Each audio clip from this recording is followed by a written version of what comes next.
বিমানের টিকিট এইভাবে বৃহস্পতি শুক্রবারে ডবল তার চাইতে বেশি হয়ে যায়, আর সাধারণত এটার ব্যাপারে একটা যে জুলুম চলছে, এই জুলুমের বিরুদ্ধে আমি একটা নোটিশ দিয়েছিলাম মাননীয় স্পিকার। মিস্টার স্পিকার, আপনাকে অনেক অনেক ধন্যবাদ। আমি অভিনন্দন জানাই যারা নির্যাতিত হয়ে খালাস হয়েছেন আপনার মাধ্যমে। একটা বিষয় খুব আমার আপনার সবাই সারা বাংলাদেশের মানুষের জন্য।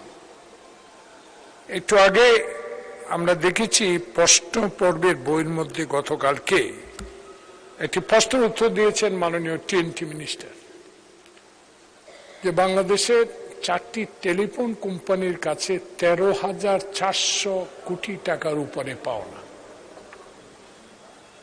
এটি বাংলাদেশের উন্নয়নশীল দেশে এত টাকা রাজস্ব এটি 4টি টেলিফোন কোম্পানির কাছে।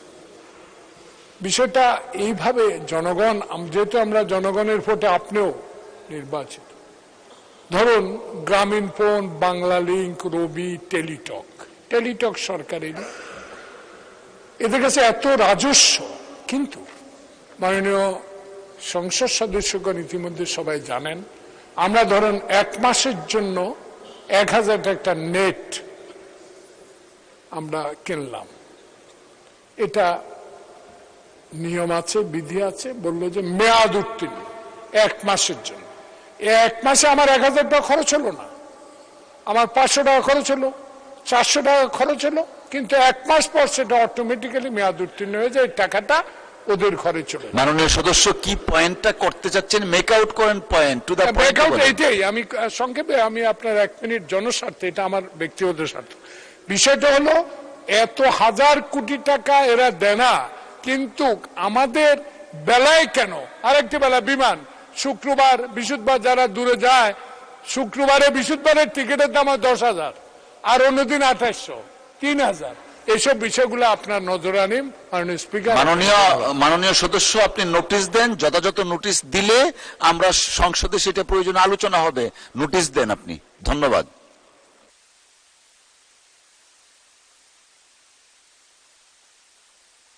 মাননীয় সদস্য, আমি তো একটা সেকেন্ড একটু সময় নেই। আমি তো সুপ্রিম কোর্টে প্র্যাকটিস করতাম, ব্রেকের পরে আমরা মেনশনের জন্য দাঁড়াতাম আর কি, 1, 2, 3 সিরিয়ালে।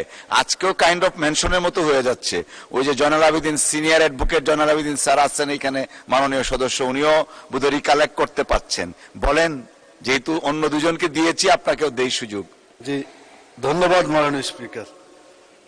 2টা বিষয়ে আমাদের জয়নাল আবেদিন মাননীয় সংসদ সদস্য তুলে ধরছেন, তো আমি 2টা বিষয় বলি। একটু আগে উনি বললেন, আপনিও বললেন যে আপনারা এটা নোটিশ দেন, বিমানের টিকিট এইভাবে বৃহস্পতি শুক্রবারে ডবল তার চাইতে বেশি হয়ে যায়, আর সাধারণত এটার ব্যাপারে একটা যে জুলুম চলছে, এই জুলুমের বিরুদ্ধে আমি একটা নোটিশ দিয়েছিলাম মাননীয় স্পিকার।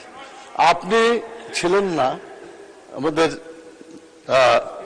স্পিকার সাহেব ছিলেন, তো তিনি এটা দেওয়ার পরে বললেন বিষয়টা উনি পড়েছেন, কিন্তু এটার ব্যাপারে কোনো রায় দেন নাই। তা আমি মনে করি এটা আলোচনার যোগ্য একটা বিষয়। আমি ওনাকে ধন্যবাদ জানাই মাননীয় সংসদ সদস্য ওঠার জন্য। এটা একটা ফয়সালা হওয়া উচিত মাননীয় স্পিকার।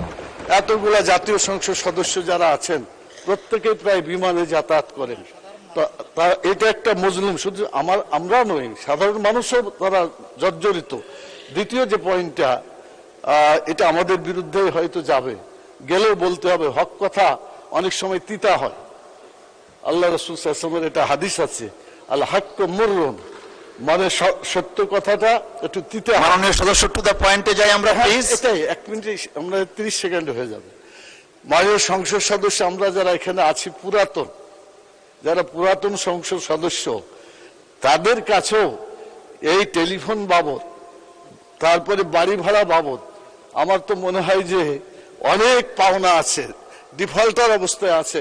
আমাদের নিজেকেও সংশোধন হওয়া উচিত, কারণ ঋণ রেখে যদি মারা যায়, এই লোকের ভালো আমল কবুল হয় না মাননীয় স্পিকার।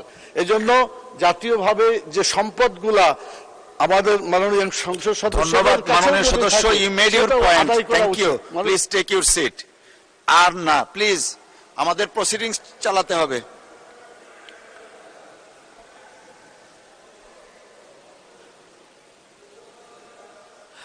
আচ্ছা ঠিক আছে, আমরা একটু শুরু করি, তারপরে বসেন, দয়া করে বসেন please. Let us start our business.